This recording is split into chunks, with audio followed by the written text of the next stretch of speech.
ہم نے بہت ساری چیزیں افسوس کے ساتھ ان سے اڈاپٹ کی. سب سے پہلے جو ہے والدین کے لیے وہ تکلیف کا لمحہ آتا ہے جب جہیز کے نام کے اوپر بچیوں کے سودے ہو رہے ہوتے ہیں اور کئی عورتوں کی جو ہے وہ عمریں بیت جاتی ہیں, عمریں گزر جاتی ہیں اس لعنت کی وجہ سے. سب سے پہلا مرحلہ جو ہے وہ اس بیچاری کی زندگی کا ہوتا ہے. پھر وہ اپنا سب کچھ چھوڑ کے, اپنے والدین چھوڑ کے جب اپنے شوہر کے گھر کے اندر جاتی ہے تو وہاں جا کے اس کی جو ایکسپیکٹیشنز بچپن سے بنی ہوئی ہوتی ہیں, کیونکہ وہ اپنے شوہر کے اندر اپنا باپ دیکھ رہی ہوتی ہے, اور جب وہ ایکسپیکٹیشنز ڈیمیج ہونا شروع ہوتی ہیں اس کے اندر تربیت کا بڑا ایک عمل دخل ہے. جیسے ابھی آپ نے ایک بڑے اہم موضوع پہ بات کی ٹک ٹاک کے اوپر نا, تو ہم اخلاقی طور پہ پستی کی جانب بہت تیزی کے ساتھ مائل ہو چکے ہیں, اور جس سوشل میڈیا کا ہم بہت پازیٹیو استعمال کر سکتے ہیں وہ ہم نہیں کر پا رہے.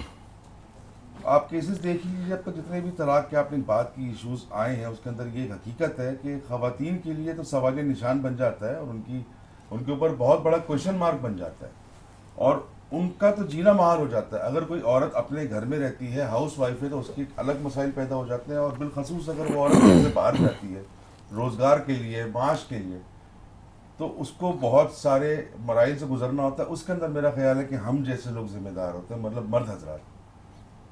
ہم کہتے ضرور ہیں کہ بیٹیاں سانجھی ہوتی ہیں, بہنیں سانجھی ہوتی ہیں, لیکن ہر وہ عورت جو ہمارے ادارے کے اندر, ہماری آرگنائزیشنز کے اندر, ہمیں تو چاہیے کہ ہم ان کو اپنی بیٹیوں بہنوں کی طرح کنسیڈر کریں, لیکن ہم اس طرح کر نہیں پا رہے ہوتے.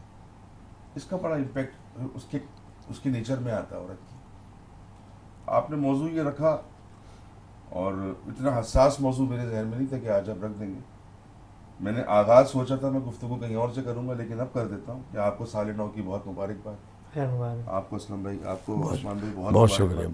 2024 کا سال پاکستان نے کچھ تکلیفوں میں گزارا, پریشانیوں میں گزارا. انشاءاللہ تعالیٰ آپ کے اس دوسرے پروگرام میں ہم یہ دعا کرتے ہیں کہ اللہ تعالیٰ آگے اس 2025 کو ہمارے لیے بہت اچھا فرمائے انشاءاللہ.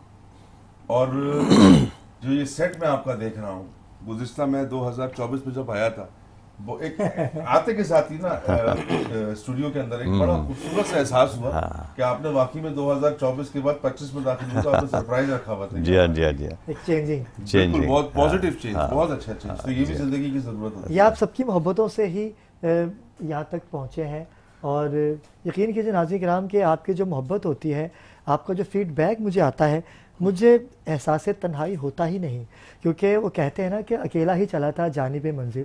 لوگ ملتے, میں لوگ نہیں کہوں گا, میرے بھائی مجھے ملتے رہے, اور کارواں اتنا خوبصورت بن چکا ہے میرا کہ میں آپ کو بتا نہیں سکتا. لوگ مجھ سے پوچھتے ہیں کہ راؤ ایوب اور اسلم بھائی کیوں بٹھاتے ہو ان کو, کہ پیسے لیتے ہو؟ تو میں آج بتانا چاہتا ہوں کہ یہ وہ لوگ ہیں کہ مخلص دوست ہر کسی کو نہیں ملتا. یہ میری مشکل کے ساتھی ہیں. میں آنیر اس لیے کہہ رہا ہوں کہ محبت, بھائی چارگی, پیسہ پائی تو دنیا میں رہ جائے گا, لیکن یکجا ہونا ہر کسی کے بس کی بات نہیں ہے. کیا کہیں گے فراز بھی, غلط تو نہیں کہا میں نے؟ بالکل آپ نے صحیح. یکجا ہونا بڑی بات ہوتی ہے, یکجا ہونا بہت ضروری بات ہے. ہم بچپن سے ایک مثال سنتے آئے ہیں کہ ایک لکڑی اکیلی ہو اور اگر اختیار کے اندر ہو تو اس کو توڑنا بڑا مشکل ہے, اور ایسے دوستوں اور ساتھیوں کی ضرورت تو انسان کو ہر عمر میں رہتی ہے اور قبر تک رہتی ہے. اور ایک نام اور ہے جس نام کو میں کبھی فراموش کر ہی نہیں سکتا. وہ نام ایسا ہے کہ اس نام نے مجھے پہچان دی. میری محبت کے دروازے ان کے لیے 24 گھنٹے کھلے رہتے ہیں, اور وہ نام ہے شاکر سیلانی بھائی کا. کیونکہ وہ اتنی محبت کی انہوں نے مجھے کھڑا کرنے میں, انہوں نے ہمیشہ مجھے چھوٹے بھائی کی طرح محبت کی. بہت لوگوں نے چاہا کہ میں اس شخصیت سے الگ ہو جاؤں, لیکن ایک چہرہ ایوب عثمان کا بھی ہے کہ ایوب بھائی میں آپ کی جانب آتا ہوں کہ ہم نے جب رمضان ٹرانسمیشن کی ایک نجی چینل پہ, سب نے چاہا کہ گرا دیں, لیکن وہ کہتے ہیں نا کہ بہت زمانے نے بہت کوششیں کر لی مجھے جھکانے کی, لیکن مجھے گرنے نہیں دیتا بھرم زہرا کے بچوں کا سلام اللہ علیہ کا. کیا کہیں گے؟ بالکل.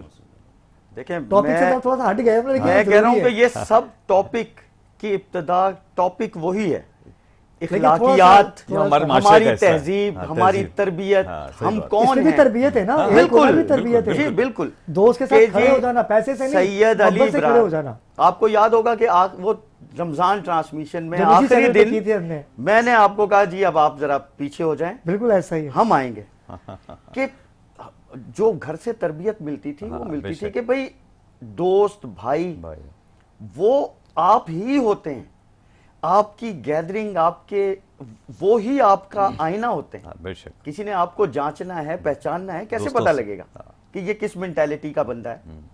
تو آپ کے دوستوں سے, بھائیوں سے, فیملی سے ہی ملے گا نا. صحیح بات. تو یہ دھوکہ اور بیچ میں مفاد, اچھا دیکھیں دنیا میں دھوکہ, فراڈ, کچھ بھی اس کا اینڈ کیا ہے؟ مفاد. کوئی 2 روپے یا کوئی چیز, دنیاوی مفاد یہی ہے نا جس میں دھوکہ دیتے ہیں یا کچھ کرتے ہیں. بالکل ایسا ہی. تو بھائیوں سے کائے کا مفاد ہوتا ہے؟ صحیح بات. ان کو تو دیا جاتا, اور اوپر سے وہ چھوٹا بھائی اچھا لڑ جگڑ کے لے سکتے ہیں, محبت سے. صحیح بات. مطلب اس سے کائے کا پردہ. بالکل ایسا ہی ہے, بالکل ایسا ہی. مطلب ہاں یہاں سے بھائی ماننا ضروری ہے. بالکل ایسا ہی ہے. اگر ہم یہاں سے میلے ہیں تو یہ طلاق بھی ہوگی, تو سیپریشن بھی ہوگی, جدائی. میں آپ کو یہ بتاؤں کہ یہ تربیت کا اثر ہے. آپ کہہ رہے ہیں نا کہ عورت کے حقوق, عورت کہیں بیاہ دیا تو رشتے تو اچھا میں آپ کی بات کو انٹرپٹ کروں گا. ناظرین کو بتانا چاہوں گا کہ ایوب عثمان کی بیٹیاں زیادہ ہیں, اور 5 بیٹیاں ہیں, والدہ اور ان کی جو والدہ ہیں وہ بہت علیل ہیں, یعنی کہ ان کی جو بیگم ہے بہت زیادہ علیل ہے, لیکن ایوب عثمان کھڑے ہیں. بیٹیوں کے نصیب کا ملتا ہے, میری بہنوں کے نصیب کا ملتا ہے. رزق جانب اللہ ہے. خزانہ اللہ تعالیٰ نے جس چیز کا وعدہ کیا, اللہ نے کہا بھائی میں نے رزق تمہارا نہ کوئی چھین سکتا, نہ بڑھا سکتا, نہ گھٹا سکتا, میرے اختیار میں ہے. تمہاری اولاد کتنی بیٹیاں دوں, کتنے بیٹے دوں, اللہ کے اختیار میں. ہم اس پہ عورت کو قصوروار ٹھہرا رہے ہوتے ہیں. تربیت کا میں بتا رہا تھا, معاشرے کیا کہ طلاق آج ابھی آپ نے شروع کیا, تو یہ جو کوٹس ہمارے ہاں بنی ہوئی ہیں خلا کی, پچھلے 1.5 سال سے اس میں 4 گنا اضافہ ہوا ہے خلا کے کیسز میں. کراچی میں 5,500 کیسز 2023 تک. اللہ اکبر, اللہ اکبر. 5,500 کیسز جو بچیوں نے سیپریشن کے لیے داخل کیا. سیپریشن کا انہیں یہ پتہ ہی نہیں ہے کہ یہ شریعت سے اور اس سے فیشن بن گیا ہے. اب اس وقت 21,000 کیسز علی بھائی شخص کو چنتی ہے. 2024 دسمبر تک 21,000 سے زیادہ کیسز صرف کراچی میں جو لوئر کورٹ میں خلا کے لیے داخل کیے ہیں بچیوں نے. اب کیا وہ 21,000 سے زیادہ مرد خراب ہیں؟ کیا عورت کو مرد کے حقوق دے دیے گئے ہیں؟ حقوق کی بات مطلب یہ نہیں کہ ہم ٹی وی پہ بیٹھ کر اور اچھی عورت کے کوئی فنڈنگ ہم نے لینی ہے, ہم نے کوئی میرا جسم میری مرضی والوں نے ہمیں کوئی نواز دینا, ایسا نہیں ہے. عورت کو اللہ تعالیٰ نے اس کو چادر اور 4 دیواری کا ایک کیا تقدس پامال کا آپ نے اکثر سنا ہوگا, تو وہ عورت کی وجہ سے ہے کہ تیرا کام 4 دیواری میں ہے, پردہ تمہارا حسن ہے, تمہارا سجنا سورنا تمہارے خامند کے لیے ہے. اس کی وجہ میں آپ کو قانون بھی ہمیں اجازت نہیں دیتا, اگر کوئی کرمنل بھی ہے نا, جب تک اس کے پاس ریسٹ کے آرڈر نہیں ہوں گے نا, تو وہ بھی بجائے خواتین کو پردے کے کہے اجازت ہی نہیں ہے. 4 دیواری کی اگر آپ نے بات کی تو اصل وجہ عورت ہے. میں آپ کی جانب آتا ہوں کہ سیاست پہ تو آپ کی گہری نظر ہوتی ہے, کیونکہ ایک سیاسی جماعت سے آپ کا تعلق ہے, پی ٹی آئی سے آپ کا تعلق ہے, اور کیا ہونے والا ہے ہمیں کچھ پتہ نہیں. کچھ اچھا ہوگا یا یس ایسا ہی رہے گا؟ نہیں سر, انشاءاللہ تعالیٰ بہت اچھا ہوگا انشاءاللہ تعالیٰ. اللہ تعالیٰ پاکستان کے کہہ رہے تھے کہ 2025 جو ہے وہ عوام کے لیے اچھا ہوگا, لیکن 2025 آتے ہی 85 روپیز پیٹرول میں بڑھا دیے گئے بجائے کم کرنے کے. کیا کہیں گے؟ دیکھیں یہ مسائل تو ہم عرصے سے دیکھ رہے ہیں, اور آپ سے عرض کروں کہ مجھے ایسا لگ رہا ہے کہ فی الحال کچھ تکلیف کے دن ابھی اور ہیں, جو مجھے لگ رہا ہے, مطلب ممکن ہے میری اپنی سوچ ہے, لیکن انشاءاللہ تعالیٰ اس کے بعد بہتری کی طرف ہم جائیں گے. کیونکہ ابھی سیاست پہ گفتگو کریں گے تو طویل ہو جائے گی, لیکن میں اتنا ضرور کہوں گا 2024 میں جو کچھ اس عوام نے بھگت لیا, ہمارا سب سے بڑا مسئلہ یہ کہ ہمیں پاکستانی بننا ہوگا. بے شک اگر ہم پاکستانی بن گئے تو اس کے بعد لازم ہو جائے گا کہ ہم کھڑے ہوں گے اپنے حقوق کے لیے. ہم اپنے حقوق کے لیے نہیں نکلتے. آپ مجھے بتائیں آج تک ہم نے کتنے پروٹیسٹ دیکھ لیے بجلی کے بلوں کے اوپر, پانی کی بندش کے اوپر, گیس کے اوپر. عوام پریشان بیٹھے ہوئے لیکن نہیں پا رہی. ان کا آنا بہت ضروری ہے. اس پوری سب عوام کو یہ چاہیے, جس طرح شبر زیدی صاحب ہم کو ٹیکس نیٹ پہ ہر پاکستانی کو لے کے آ رہے تھے, اور اس ٹیکس نیٹ کے اندر آنے کے بعد ہر پاکستانی کا اپنا فائدہ تھا. ہم اگر ایک کوئی کولڈ ڈرنک کی بوتل بھی لینا, ہمیں اس کی پرچی لینی چاہیے. ہم اگر ایک 50 روپے کی پانی کی بوتل بھی خریدیں, ہمیں اس کی سلپ لینی چاہیے, اور وہ پیسہ سرکاری خزانے میں جانا چاہیے. بالکل. ہم صرف حکمرانوں کو ہی مورد الزام ٹھہراتے ہیں, لیکن عوام کو بھی چاہیے کہ ہم بھی بحیثیت ایک پاکستانی کے اپنا کردار مؤثر طریقے سے ادا کریں, اور اللہ کرے کہ جو شبر زیدی صاحب نے پچھلے دور حکومت میں اسٹیپ اٹھائے تھے, آگے ایسا ہی ہو, اور پاکستان کا ہر شہری ٹیکس کے اندر آئے گا. اس سے عوام کا فائدہ ہے, اس میں عوام کا فائدہ ہے, اس سے ہماری معیشت مضبوط ہوگی. اور مجھے یہ پتہ چلے گا کہ میں نے جو ٹیکس دیا ہے اس کے باوجود بھی مجھے حکومت کی طرف سے مراعات کے ساتھ ساتھ میرے پیسے واپس مل رہے ہوں گے کہ جی آپ نے جو ٹیکس دیا ہے وہ زیادہ ہے, جب اپنے پیسے واپس لے لیجیے. روفی بھائی, میں ایک چھوٹی سی بات کروں. شبر زیدی صاحب ایک بہت بڑا نام ہے اکنامیکل سیلوشن دینے میں, لیکن کیا انہیں اپوزیشن نے آ کے ہٹایا؟ پی ٹی آئی کی حکومت نے ان کی خدمات لی ضرور, لیکن سسٹم یا وہ خراب نظام, ہمارا یہ موضوع نہیں ہے, ہم چاہتے ہیں ان کی موجودگی میں ہی اس ٹیکس نیٹ کو شبر زیدی صاحب کو ہٹا دیا. اب کوئی اپوزیشن پر تو ٹیگ لگ گیا نا. ہمارے یہاں تو یہ بہت بڑا ہمارا وہ ہے کہ جی ان پہ ٹیگ لگ گیا. شبر زیدی صاحب کو خان کی حکومت نے وزارت دی تھی, اب اسے کوئی اور تو دینے سے رہا, خان صاحب نے بھی ان کی خدمات نہیں لی. اب تو یہ ایک رہ گیا کہ وہ پوڈ کاسٹ پہ قوم کو جھنجھوڑتے رہے اچھا حل دینے کے لیے, وہ تو گئے, ان کا مستقبل تو ختم کر دیا. بالکل ایسے ہی ہے, ان کی بات صحیح ہے. دیکھیں, میں نے کہا نا ہمارا پاکستانی ہونا بہت ضروری ہے. ہم کسی بھی رنگ نسل کسی بھی پارٹی سے ہو, لیکن بہت راؤ صاحب نے بڑا ایک ویلڈ پوائنٹ اٹھایا. لیکن عرض کروں کہ شبر زیدی صاحب کو خان صاحب لائے ضرور, لیکن جنہوں نے ہٹایا بس انہوں نے ہٹایا. لیکن حالات اس قدر پیچیدہ ہو چکے ہیں, غربت, بھوک, افلاس تو بے انتہا ہے. لیکن فراز بھائی مجھے بتائیں کہ اب کچھ بہتری ہوگی. 2025 کہا جا رہا ہے کہ سیاست کے لیے بہت قیمتی سال ہے, کیا اس میں کتنی صداقت ہے؟ سر, مکمل جو پوری دنیا کا جو سیاسی ماحول ہے وہ تبدیل ہونے جا رہا ہے بہت حد تک, اور کچھ قوتیں ہیں جو اس ماحول کو روکنا چاہ رہی ہیں, مستقل روک رہی ہیں. آپ کیا سمجھتے ہیں ہمارے جو پارا چنار میں بھی جو کچھ ہوا ہے, یہ صرف ہمارا ایک یہ صرف پارا چنار کا جو مسئلہ ہم کو نظر آ رہا ہے صرف وہ ہے نہیں, یہ ہم کو لڑوانے کی سازش ہے. اب سوچا جائے کہ ہمارے یہاں شیعہ سنی فساد کروا کے یا کوئی سے بھی فساد کروا کے کیا عزائم ہے ان کے, کیا حاصل کرنا چاہتے تھے, اس کے پیچھے بہت بڑے بڑے عزائم ہیں سر. دنیا جتنی سمٹ رہی ہے نا جس رفتار سے, تو اس رفتار سے بہت سارے مسائل جو ہے نا وہ کھل کھل کے عوام کے سامنے. سیکیورٹی فورسز پہ حملہ کر دیا گیا, کیا یہ بہت بڑا ثانیہ ہے؟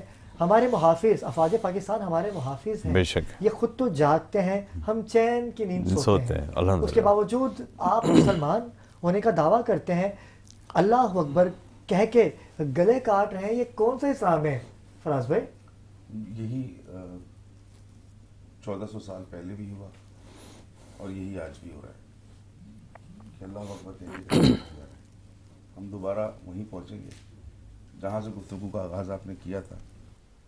ہمیں اپنی تاریخ سے سیکھنا ہوگا. اگر ہم اپنی تاریخ سے سیکھیں گے تو میرا خیال ہے کہ ہم بہت آسان زندگی گزار سکیں گے, کیونکہ ہماری جو مذہب کی بھی سب سے زیادہ مدد بھی کسی خاتون نے ہی کی تھی, اور ان کا نام تھا جناب بی بی خدیجہ.